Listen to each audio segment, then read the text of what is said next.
Are you an aspiring artist, maybe a novice wanting some helpful advice, or just someone who just wants to give drawing a shot? No?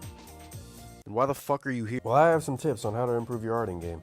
So many people just don't try at art because they aren't good enough, or they think that drawing is too hard, or they just resort to using shit like AI slop to get their ideas across. I'm here to explain how all of that is bullshit. Anyone can draw, and get good at it. It's all just a matter of practice and trying in the first place. As someone who's fairly experienced in art and character design, I picked up on a few tricks in my art journey. Here, I will teach you how to design a character, and in this example, we're going to use Sonic OCs as a base. Why? Because I like Sonic. What's wrong with that, huh? Oh, shit. Step 1. Since I'm going to be using digital art in this case, the first thing you want to do is find the right program. I personally use Ibis Paint. It's free on the App Store and the most beginner-friendly one to use. Though if you're on something like a PC or laptop, you could use something like Krita, Sketchbook, or Medibang. Or if you're trying to flex your bank account, use Procreate or Adobe Illustrate. But personally, if you don't have an iPad like me, I'd recommend Krita for PC users. Alright, so the first thing I want you to do is think about the type of character you like to create. It's not as hard as it sounds. Let's play a quick game. I want you to pick at least 2 to 3 words, one being an animal or insect, and the others being an occupation, noun, or an adjective. Like for example, when you combine a chameleon and a ninja, you'd get SBO the chameleon. Or combining a cat with fire and making it a princess, you get Blaze the cat. Or when you combine Sonic and Pikachu, you get... Alright, maybe not that one. Anyway, once you have those, you're ready for... The first thing you want to do is start with a basic circle so you have a good starting point.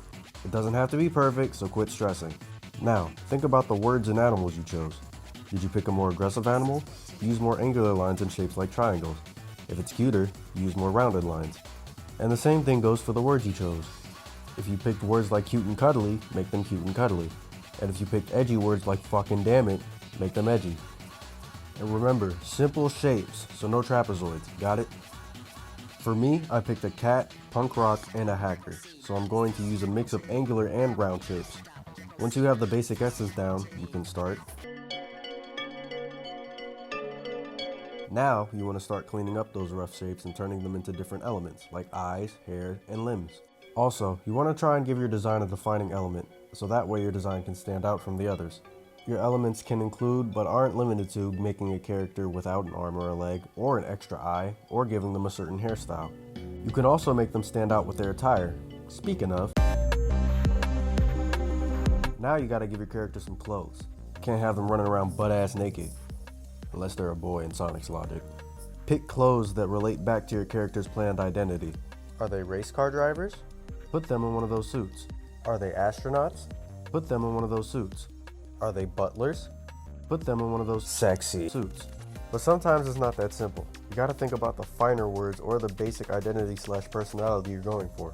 Like if they're more chill or laid back, think about giving them a hoodie or some sweatpants, or maybe even some stylish sneakers. Or if they're more serious, think about giving them some more formal work clothes, or maybe even some combat gear. If you're stuck, you can always look up some clothes or characters for basic inspiration. You can worry about the colors later. How later? Now it's time for the fun part, coloring.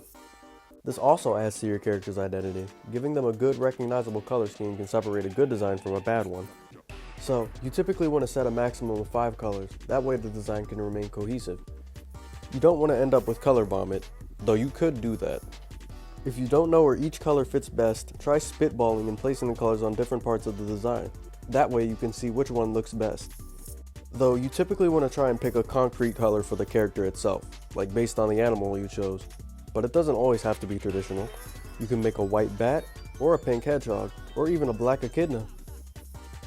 But he's red. Bitch, did I stop? Anyway. And once you finish that, you should have a complete design.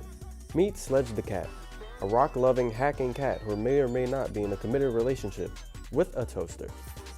Don't ask. Your design might not be perfect on the first go, but if you're not happy with it, keep working at it. That's the beauty of art. There's always room for improvement. I never got it on the first go. See this one? It took me 2 years to finalize it. But over time, the more characters I created, the faster I got at creating more. Practice makes perfect, so keep trying. I hope y'all have fun with this. I know I did. Hey, look at me! Anyway. Yeah? Cryptic. No.